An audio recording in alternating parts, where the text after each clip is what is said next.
ఈరోజు మన వాక్యం ఏంటంటే ఉపవాసం గురించి. హల్లెలూయా. అయితే ఉపవాసము అంటే ఏంటి? ఉపవాసంలో కొన్ని ఉన్నాయి. ముఖ్యంగా మనం తెలుసుకోవాలంటే దుర్మార్గులు కట్టిన కట్లు విప్పే ఉపవాసము. హల్లెలూయా. ఏం ఉపవాసం అట? దుర్మార్గులు కట్టిన కట్లు విప్పే ఉపవాసం. ఉపవాసంలో ఇది ఒక ఉపవాసం. దీని గురించి తెలుసుకోవాలంటే యెషయా గ్రంథం 58వ అధ్యాయం 6వ వచనం మనం చూసుకున్నట్లయితే, దుర్మార్గులు కట్టిన కట్లను విప్పిటియు, కాని మాను నేకులు తీయటియు, బాధింపబడి వారిని విడిపించటియు, ప్రతి కాడిని విరగొట్టటియుని నేర్పించుకున్న ఉపవాసము కదా. నేర్పరించుకున్న ఉపవాసము కదా. హల్లెలూయా. హల్లెలూయా. హల్లెలూయా. హల్లెలూయా. అయితే ఇక్కడ మనతో మాట్లాడుతున్న మాటలు ఏంటంటే దుర్మార్గులు కట్టిన కట్లు విప్పటియు, కాడి మాను మేకులు తీయటియు. దుర్మార్గులు కట్టిన కట్లు అంటే వాళ్ళు మనకి తిట్టుతున్న తిట్లు, మనకి దూషిస్తున్న దూషింపనియం, ఇవన్నిటి నుంచి కాడి మాను మేకులు తీయటియు, బంధింపబడి వారిని విడిపించుటియు, ప్రతి కాడిని విరగొట్టటియు, నేర్పరుచుకున్న ఉపవాసము. హల్లెలూయా. హల్లెలూయా.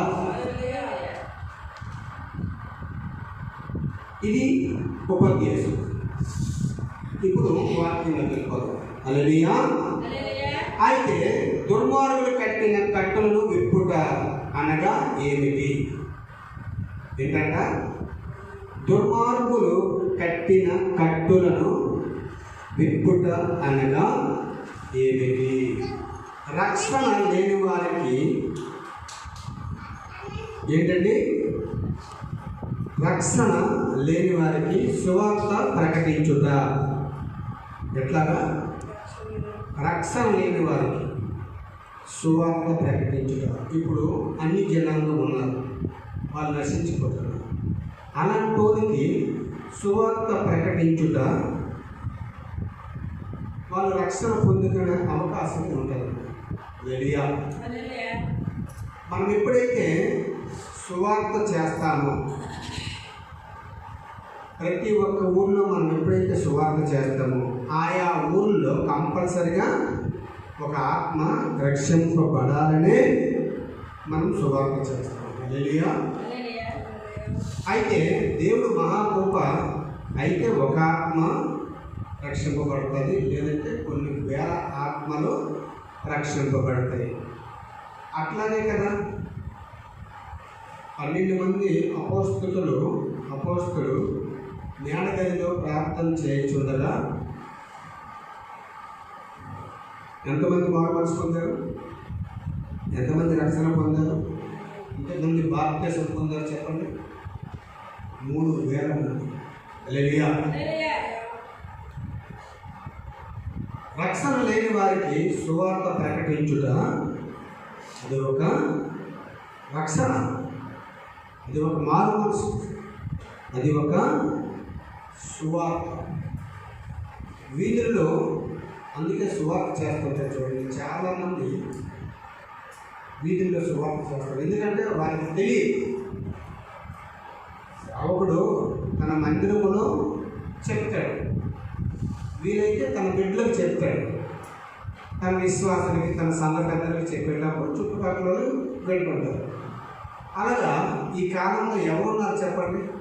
ఇంటికాడ ప్రార్థన పెట్టించుకుంటే ఆ చుట్టుపక్కల ఉన్న వారికి తెలుస్తుంది, నిజదేవుడు యేసుక్రీస్తు ప్రభువు, దీనివల్లే గొప్ప అద్భుత కార్యాలు జరుగుతాయి ఆశ్చర్యకార్యాలు జరుగుతాయని తెలుసుకున్నాం. ఒకటి. రెండోది సువార్త. ఇది సువార్త. నువ్వెక్కడెక్కడికి వెళ్ళి సువార్త చేస్తావో అక్కడక్కడ దేవుడు ఆత్మల్ని పట్టబడేలా చేస్తాడు. ఆ సువార్త అందరి గ్రామాలకు వెళ్ళి చేయాలి. ఎక్కడ చేయాలి? సువార్త అందరి గ్రామాలకు వెళ్ళి సువార్త చేయాలి. సువార్త అన్ని గ్రామాలకి ఎవరైనా వెళ్ళి చేస్తారు. సువార్త అందరి గ్రామాలకు వెళ్ళి చేస్తే వాళ్ళు పట్టబడతారు, వాళ్ళు రక్షింపబడతారు, వాళ్ళు తెలుసుకుంటారు, వాళ్ళు రావడానికి అవకాశం ఉంటుంది. ఒకవేళ రాలేదనుకో, రేపటి నాటికి చనిపోతే దేవుడి లెక్క వాళ్ళ అప్పు చెప్తారు. వాళ్ళు అనొచ్చు, అక్కడికి ఏ సేవకులు రాలేదయ్యా అంటే అక్కడ పెద్ద స్క్రీన్ పెడతారు దేవుడు. అదిగో మీ ఊరిలో ఫలాని సేవకులు వచ్చి సువార్త చేశారు, నువ్వు విన్నావు కానీ నువ్వు మారు మనసు పొందలేదు, రక్షణ పొందలేదు, బాప్తిసము పొందలేదు, అందుకు నీకు శిక్ష. హల్లెలూయా. అందుకు నీకేంటి? శిక్ష. అందుకు ఏమంటున్నాడు అంటే రక్షణ లేని వారికి, రక్షణ అంటే దేవుడు తెలియని వారికి, దేవుడిని తెలుసుకోవడమే సువార్త ప్రకటించుట ఒకటోది. రెండోది సొంత కార్యములు కాక ఇతర కార్యములు చూచుట. హల్లెలూయా.